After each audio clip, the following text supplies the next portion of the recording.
Hang in there, Emily. I'm here for you, Jason says, holding Emily's hand tightly. They are so focused on the childbirth that they don't notice me.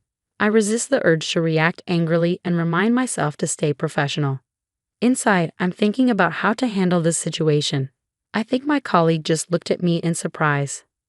I need to stay calm and do everything I can to make sure the baby is born safely. After the birth, I look into the room and see them being affectionate with each other, not paying attention to anything else. You did great, Emily. Congratulations, I say. Thank you, Jason, she replies. Yes, the birth of a baby is a happy event. We should celebrate, I think, grabbing my phone. By the look on my colleague's face, I probably seem upset. First, I call my mother-in-law. The baby is born. Please come over. After inviting all the relatives, I reflect on my role. My name is Natalie Miller, a 33-year-old working mom.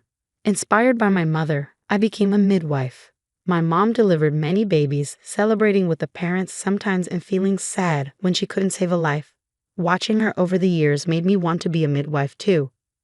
My dad doesn't say much, but he's always been quietly supportive. Both my parents are people I'm really proud of.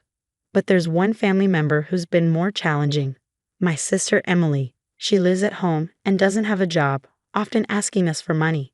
When I got married, I started keeping my distance from her. Do what makes you happy, Natalie, my husband Jason would say, always understanding my decisions regarding Emily. That's why I trust Jason so much. Jason works in it, and we're both so busy that we hardly have time for each other. We don't have kids yet. Sometimes I wish we did, but I also like the idea of just us two in our later years. Don't push yourself too hard, Natalie. Take care of yourself, he tells me often. We live with Jason's mom now. His dad passed away, and we didn't want her to live alone. She's incredibly kind, never pressuring us about not having kids and always looking after me. I feel lucky to have her, even if it sometimes feels like she's the one taking care of me. My days are usually filled with hard work at the hospital. Today was no different, with a complicated delivery that kept me there overnight to care for a premature baby. That's the situation, so I won't be coming home until tomorrow, I told Jason over the phone. I see. Should I pick you up tomorrow then? What about work? Jason asked, making me quickly check the calendar. Tomorrow was just a regular Thursday, no holiday or special occasion. In my job, I sometimes get weekdays off, but Jason, who works a regular office job, would normally be working on a weekday. Well, I actually had to work on a recent day off. They told me to take a compensatory day off in return. Really? Well, if you can pick me up, I'd appreciate it, I replied to Jason without much hesitation. The next day, after a very exhausting shift, Jason and I went out to eat, and as soon as we got home, I fell asleep. When I woke up, it was already evening, and my mother-in-law was busy cooking dinner in the kitchen. Mom, I'm sorry. Let me help you, I offered. It's okay, dear. Jason told me you've had a tough day, haven't you? Just rest, she reassured me warmly. I felt relieved by her caring words. Anyway, dinner's almost ready, so there's not much left for me to do. Jason got called into work. Let's just have dinner together, she suggested, and I nodded in agreement. During dinner, she kept giving me concerned looks. Is something bothering you? She finally asked. I'm just wondering how things have been between you and Jason lately, she continued. We're the same as always, I think, I replied. That's good to hear, I replied, puzzled by my mother-in-law's demeanor. I wanted to ask more questions, but she avoided the topic. I figured if it was serious, she would share it with me in time. So I decided not to pry further. Since then, Jason and I seem to be missing each other a lot. We used to spend time together on our days off, sometimes with my mother-in-law joining us for a drive. Lately, though, he's been busy with work. We hardly cross paths at home, and meaningful conversations have become rare. Still, we stay connected through calls and messages, so I never doubted our relationship. Life felt a bit frustrating. One day, encouraged by my mother-in-law, I went shopping with her to take my mind off work. Engrossed in our outing, I was caught off guard when suddenly, oh sis, long time no see, huh? I came face to face with the last person I wanted to see. Emily approached with her usual mischievous smile, still as beautiful as ever, which annoyed me. I thought about escaping, but I couldn't just leave my mother-in-law behind. While pondering my options, Emily walked right up to us. You still look exhausted. I can't believe you're my older sister, Emily remarked. Mind your own business, I retorted sharply. Speaking of shopping, since you're out, you must have money, right? Treat me, Emily said with her usual audacity. Here we go again, I sighed inwardly. Since we were young, Emily had always been asking me for money and favors. I've never been one to be taken advantage of, so I've always refused her requests. But she never seems to get the hint. If I didn't give it to her, she would try to take it. My suspicions were confirmed when I caught Emily stealing money from my wallet. My parents and I gave her a serious scolding, but she didn't show any remorse. After that incident, she continued trying to steal from me and even targeted my friends and boyfriends. She's bullying me, Emily would claim, spreading lies about me. While my true friends stood by me, some of my boyfriends ended up leaving me for Emily. This is why Emily and I have never gotten along. I had planned to distance myself from her after high school. But since my mom is a senior midwife and Emily would visit our family home, our paths inevitably crossed. It wasn't until after I got married that we finally grew apart, and yet here she is, standing right in front of me. Why are you here? I asked sharply as we were shopping at a mall near Jason's parents' house. It was a place Emily couldn't easily reach from our family home without a car. She never bothered to get a driver's license, claiming it was too much hassle, and she avoided using public transportation. Well, how should I know? By the way, you're still handling other people's babies. When are you going to have one of your own? Emily taunted. What's that supposed to mean? I retorted, taken aback. Looks like I beat you to it, she said, rubbing her belly. I noticed she had baby items with her. Was she pregnant? I hadn't heard anything about her getting married. Whose child could it be? Enough is enough, my mother-in-law interjected sharply, addressing Emily, who was grinning mischievously. We were enjoying our shopping. We don't need to be disturbed by someone as rude as you. Let's go, Natalie, she said, pulling me away by the arm. Natalie, is she related to you? My mother-in-law asked, clearly curious about the situation. Yes, I replied, recalling that I had introduced Emily to Jason when I brought him to my family home. However, she had canceled both the pre-wedding meeting and the wedding itself. It dawned on me that my mother-in-law and Emily had likely never met. She's my sister. I see, my mother-in-law responded, her expression complicated. I sighed, sensing the tension. Half a year passed by quickly. Jason grew even busier, often not responding to my messages, and my mother-in-law seemed to be spending more time away from home, leaving me alone on my days off. I was expressing my frustrations to a colleague when we received a call about a pregnant woman whose water had broken and was being brought to our hospital. Her name was... What? It was Emily, my own sister. My colleagues noticed my shock and asked if I was okay.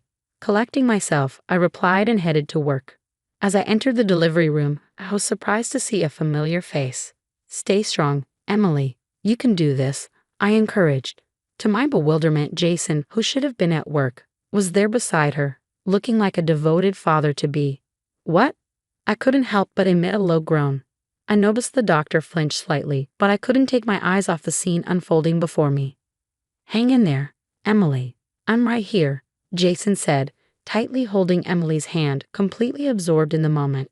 I felt a surge of frustration but pushed it aside to focus on my duties. My colleagues seemed taken aback, likely noticing my tense expression. I had to remain composed and ensure the safe delivery of the baby. Dad, please hold Mom's hand tightly, I urged Jason, but he remained fixated on Emily, oblivious to my words. It was maddening, but I had to stay focused. An hour later, the baby was safely born. Congratulations. Thank you.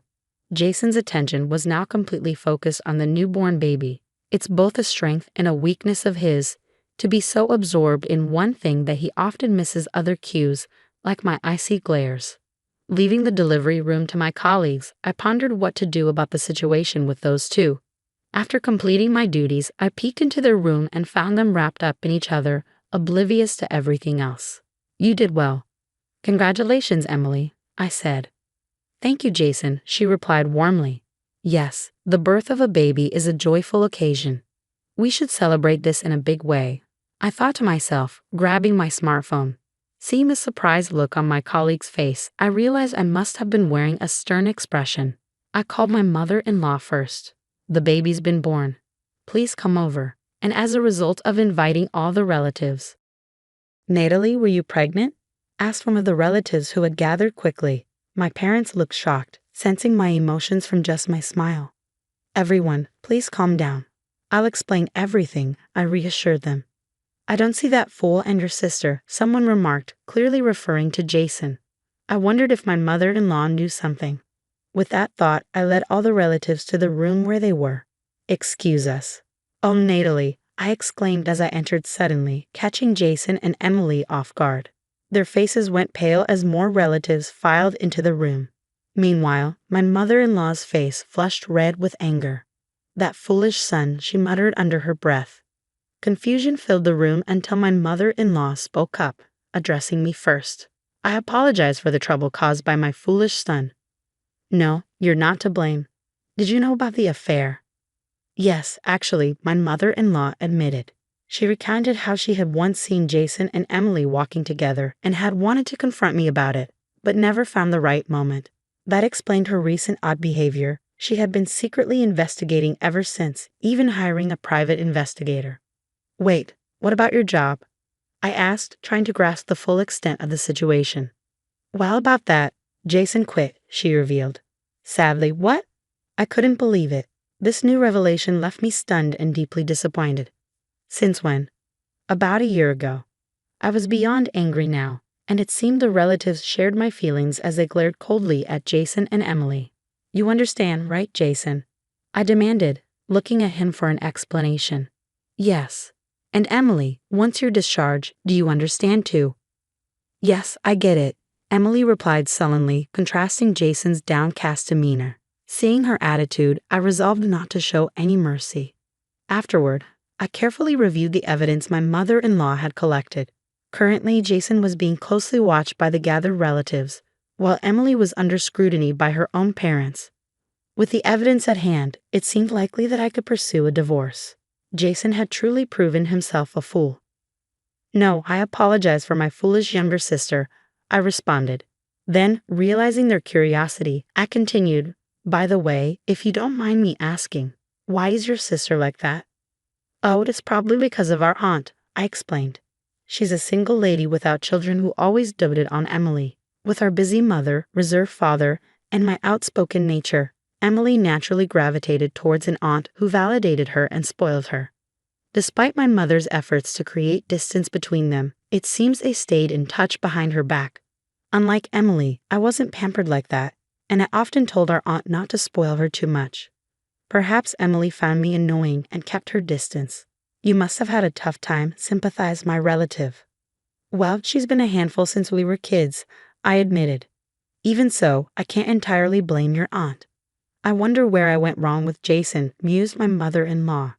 Her comment made me smile ruefully. I had been completely deceived by Jason. I had always seen him as genuinely kind. Had I been blind? Later, I found out that the relatives had questioned Jason. According to their conversation, Jason and Emily had first met when I brought him to my parents' house. Emily had then said, actually, as I listened to my mother-in-law lament about Emily, she revealed how Emily had cunningly obtained Jason's contact information and started an affair with him. Despite my warnings about Emily's character, Jason, inexperienced with relationships even during his college days, fell into her trap. I had been relieved when he introduced me as his girlfriend. Thinking he had moved past any potential entanglements with Emily, it was a shock to realize how wrong I had been. In the midst of this conversation, I received a call from Emily. I put her on speakerphone and answered, Hey sis, Dad and the others are just concerned about you. They'll leave once things settle down. You brought this on yourself, Emily retorted.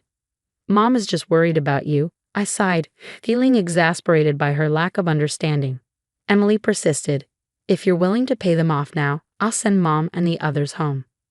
That's impossible. I just gave birth and I don't have any savings, Emily replied defensively. Then you'll have to tolerate being watched, I replied firmly. Hey sis, suddenly, Emily's voice cut off, leaving the conversation hanging. Sorry, I took her phone away. My dad's voice came through before the call abruptly ended. I decided to let my dad handle that situation for now. There was no more room for sympathy towards Emily after that call. I resolved not to go easy on her anymore, despite just giving birth. Don't go easy on Jason either. Hold him accountable, I asserted firmly. Yes, I'll ensure he faces consequences. My mother-in-law agreed as we discussed our next steps. Once everything was in place, I arranged a meeting with Jason and Emily. Jason was ushered in by our relatives, while Emily quietly followed with my dad. Her sudden change in demeanor puzzled me until my mom, holding the baby, whispered in my ear, "Emily was severely scolded after she called you." Come to think of it, I've never seen my usually quiet dad angry, and probably neither had Emily. Experiencing my dad's fury for the first time must have been traumatic for her. I reflected silently. "What? You know why you were called here, right?" I asked, breaking the tense silence. "I'm truly sorry." She came crying to me asking for advice. Jason began, his voice wavering. "But do you really think such an excuse will work on me?" I continued, staring at Jason, who avoided my gaze. Reflecting on the past, Jason had often upset me, although we ultimately chose to live together. At first, he had attempted to move in with my mother-in-law and me without discussing it, causing tension. After confronting him, we agreed on living arrangements, and I had hoped he learned from that incident. Yet now, it appeared he had concealed his intentions skillfully or perhaps ignored the lesson entirely. "Don't you have any other excuses?"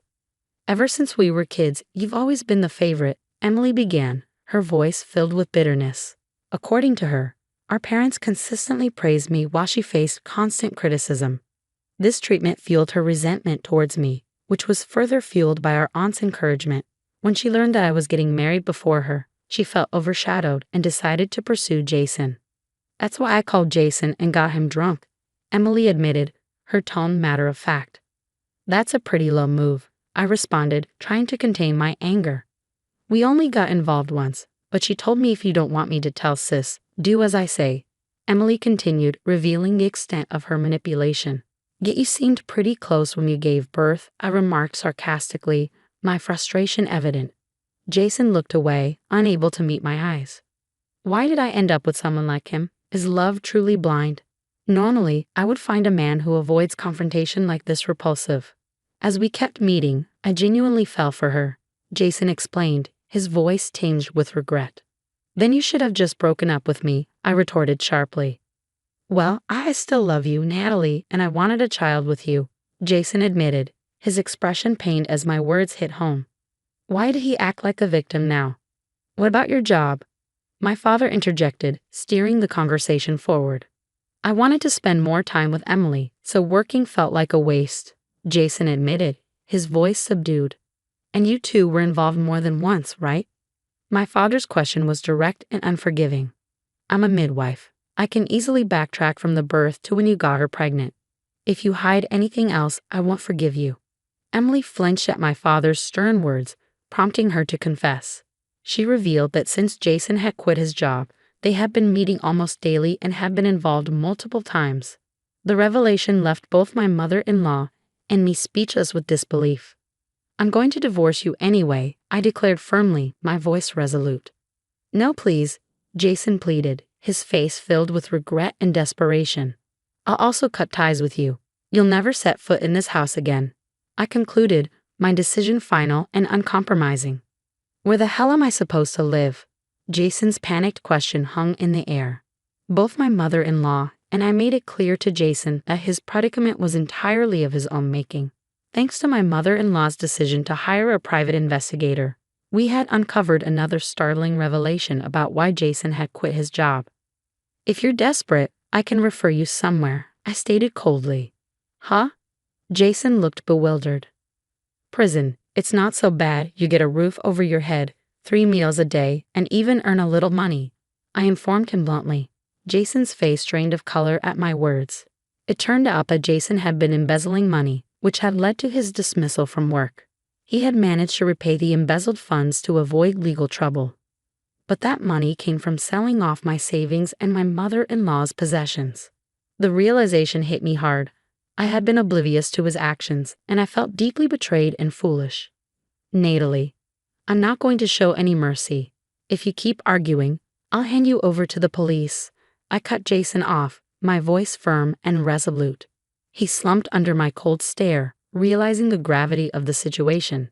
I had already arranged for the police to be there, waiting for the moment. Emily, don't you dare call me sister again. I truly despise you from the bottom of my heart, I declared firmly to Emily, who was escorted away by my father. That was the last interaction I had with her. Now, moving forward, we wasted no time packing our belongings and decided to move to a new home, ensuring safety from any potential return by Jason. The new place is closer to my hospital workplace, and we've extended invitations to my parents to join us. This marks a proper farewell to Jason and Emily. Since then, Jason was found wandering around our empty old house and was taken away by some intimidating men in black suits. Meanwhile, Emily has found a new job and has been working diligently, juggling multiple part-time jobs. My parents informed me of this. They decided to leave Emily with the house as a final act of kindness. She likely spends her days working hard to maintain it. Despite everything, she's resilient. In our new home, we've been raising Emily's child together. My mother, despite being retired, has a wealth of baby-raising knowledge, and my mother-in-law has been a constant source of support, caring for the child with love and dedication. Thanks to them, I've been able to nurture the child with confidence. Financially, my father and I are stable, each contributing to the household. Though not related by blood, this child was long awaited and has brought immense joy into my life. I'm grateful to my mother and mother-in-law for their unwavering support in this journey. I've renamed her Mindy and consider her my own. One day, she may come to understand her origins and face challenges because of it. When that time comes, I'll be there by her side, supporting her through it all. Until then, my goal is to be the kind of mother she can always be proud of. Today, I cherish life and hope for boundless happiness for Mindy and the new life that has come into our world. With this prayer in my heart, I'm ready to face whatever challenges life brings.